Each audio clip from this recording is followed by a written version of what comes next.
First, I would like to discuss the tragic loss of lives in the strike on the hospital in Kunduz.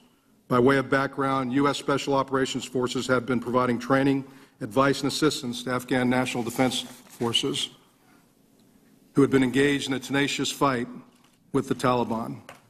On Saturday morning, our forces provided close air support to Afghan forces at their request.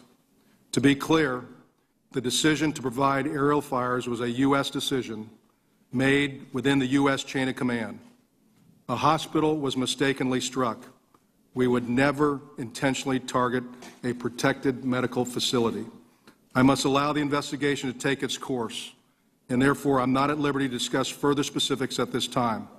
However, I assure you that the investigation will be thorough, objective, and transparent. I would also like to remind the committee and the American people that we continue to make extraordinary efforts to protect civilians. No military in history has done more to avoid harming innocents. We've readily assumed greater risks to our own forces in order to protect non-combatants. To prevent any future incidents of this nature, I've directed the entire force to undergo in-depth training in order to review all of our operational authorities and rules of engagement. Our record stands in stark contrast to the actions of the Taliban. They've repeatedly violated the laws of war by intentionally targeting civilians. The United Nations attributes more than 70% of the non-combatants killed and wounded in this war to the Taliban.